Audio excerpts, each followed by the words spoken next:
বাংলাদেশের ভারত বিরোধিতার মধ্যে পাক প্রধানমন্ত্রীর সাক্ষাৎ ইউনূসের ডি টিমের সঙ্গে যোগ দিয়ে বন্ধু ইউনূসের সঙ্গে গঠনমূলক আলোচনা হয়েছে পোস্ট পাক প্রধানমন্ত্রী শেহবাজ শরীফের। ঐতিহাসিক ও সাংস্কৃতিক আদান প্রদান, বাণিজ্য বৃদ্ধি সহ একাধিক বিষয়ে আলোচনা হয়েছে। পাক বাংলাদেশ দ্বিপাক্ষিক সম্পর্ক আরও শক্তিশালী করতে আমরা বদ্ধপরিকর, সোশ্যাল মিডিয়ায় পোস্ট পাক প্রধানমন্ত্রী শেহবাজ শরীফের। অসম পুলিশের অপারেশন প্রঘাত, গ্রেপ্তার 8 জঙ্গি। বাংলাদেশে অস্থিরতার মধ্যেই মুর্শিদাবাদ থেকে 2 জঙ্গি গ্রেপ্তার। ধৃত মনিরুল শেখ ও মোহাম্মদ আব্বাস আলী জঙ্গি সংগঠন আসাদুল্লাহ বাংলার সদস্য অনুমান পুলিশের।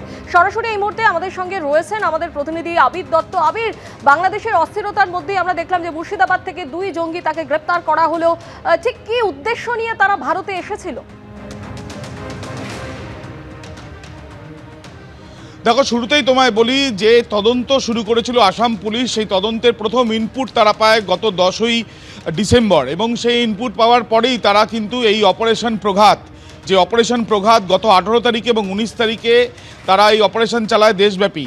এবং মূলত যেটা জানা যাচ্ছে যে আসাম, পশ্চিমবঙ্গ এবং কেরালা এই 3টে জায়গাতে তারা এই অপারেশন চালায়। অপারেশন চালিয়ে 8 জন জঙ্গিকে গ্রেপ্তার করা হয়েছে, জঙ্গি সন্দেহে 8 জনকে গ্রেপ্তার করা হয়েছে।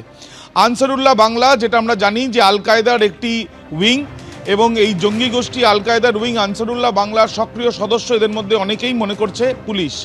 তোমায় জানিয়ে রাখি যে হরিহরপাড়া থেকে যে 2 জনকে গ্রেপ্তার করা হয়েছে তাদের সঙ্গে যোগাযোগ পাওয়া গিয়েছে বাকি প্রত্যেকেরই, এমনটাই জানা যাচ্ছে পুলিশ সূত্র থেকে।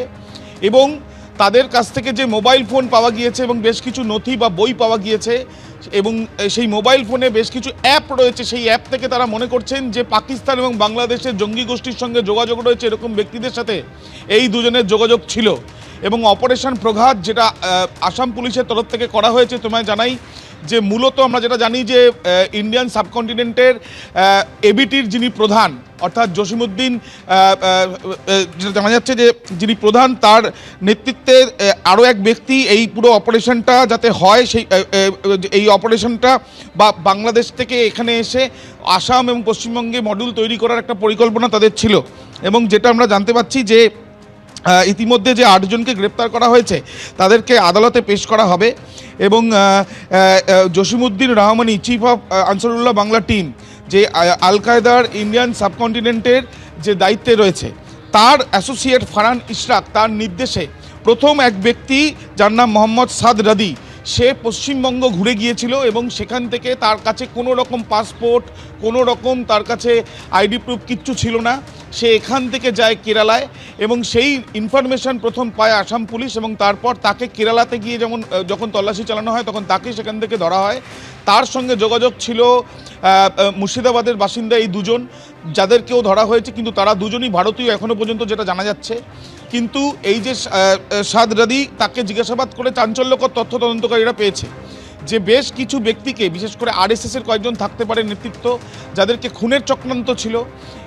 এটাও কিন্তু তারা জানতে পারছে যে আর্মস অ্যামুনিশন বা আগ্নেয়াস্ত্র, গুলি, সেগুলো সংগ্রহেরও একটা পরিকল্পনা তাদের ছিল।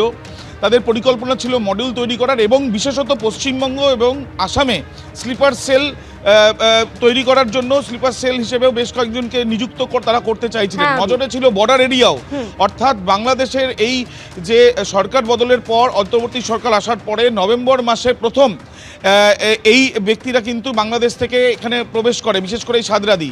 এই সমস্ত তথ্য এখনো পর্যন্ত খতিয়ে দেখা হচ্ছে এবং এই অপারেশন প্রঘাত কিন্তু চলবে, এমনটাই আসাম পুলিশের তরফ থেকেও জানানো হচ্ছে। ধন্যবাদ আবির।